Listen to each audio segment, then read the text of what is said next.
Well, let's go live to Queen's Park, where NDP leader Marit Stiles is speaking with reporters. Let's listen in. And today, we're here to talk about Ford's troubling pattern of giving MZOs to their wealthy, well-connected insider friends. Ministers' zoning orders, or MZOs, are a favorite tool of Mr. Ford's government because, with the stroke of a pen, you can make the value of that land skyrocket. The government has issued many MZOs to benefit Conservative Party donors and friends of the Premier. And in fact, your official opposition, NDP, has done some more digging.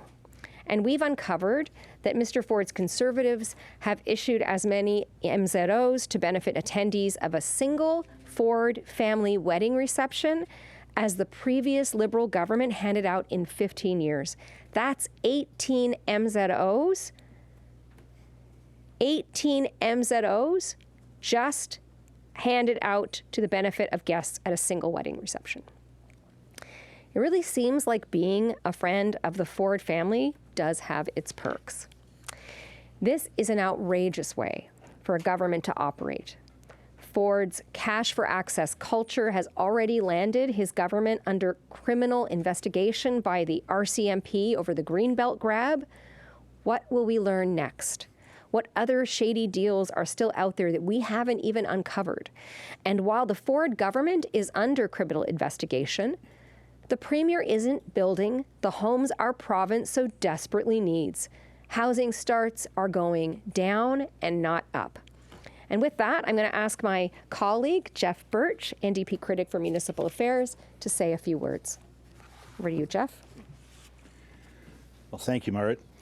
Today's MZO revelations show a government that is preoccupied with helping make a few of their well-connected insiders even richer instead of doing the work to build the homes we desperately need. In August, Ford was forced to reverse course on the Greenbelt, and just last week he was forced to reverse course again on the forced urban boundary expansions. We know that there's an investigation of MZOs underway by the Auditor General that could expose even more corruption by this government.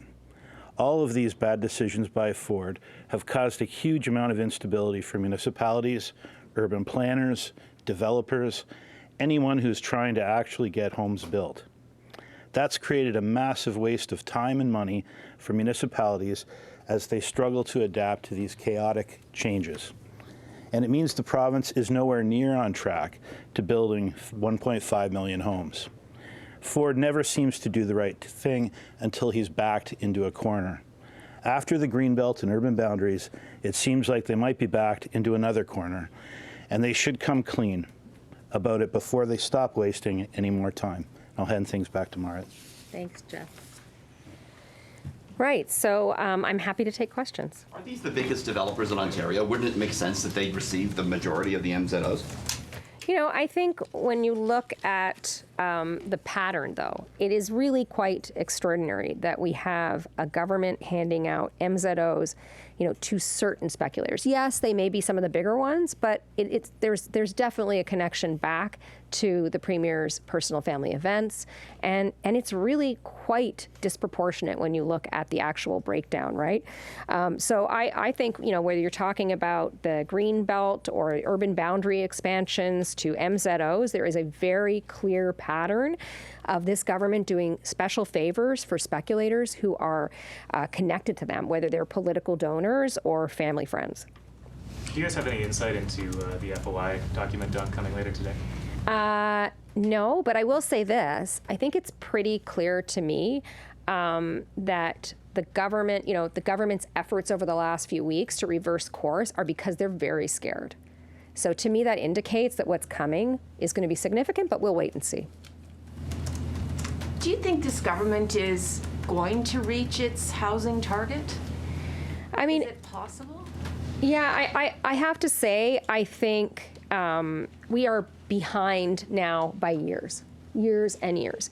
The time wasted, the money wasted, the scandal after scandal.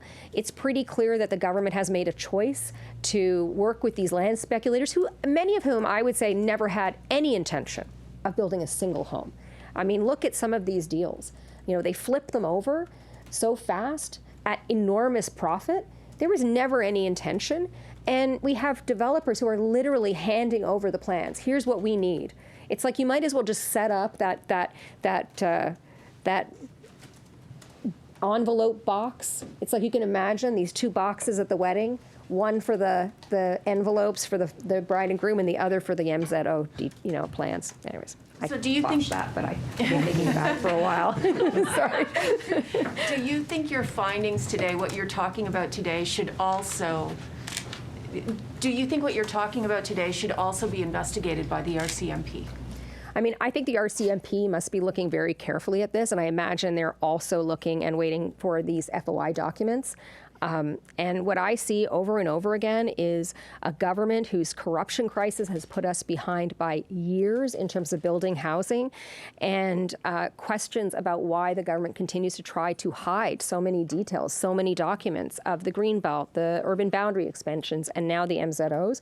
I think the RCMP will definitely, I would assume, would be looking very carefully at this.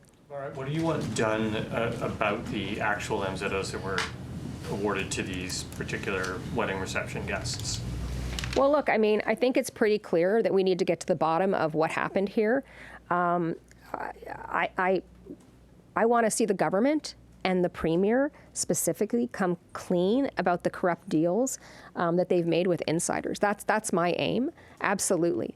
And as I said, most of these MZOs, I don't see a case for them, and I don't see a single unit of housing being built. But I mean, do you want them all pulled or revoked? All of them that were handed to the wedding guests, or?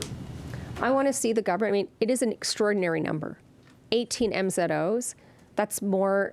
The previous government, in their whole time in government, or 15 years, gave out only 15 MZOs. 18 MZOs just to those wedding guests. I think the government needs to come clean about the corrupt deals that they made with insiders. I think the public has a right to know, and I think that should be the basis of how we revoke these deals. I don't think all MZOs in the province of Ontario necessarily have to be revoked, but these ones, I don't understand the case for it. The case seems to be that they made a lot of money for a few people who are very close to the Conservative Party and to the Premier.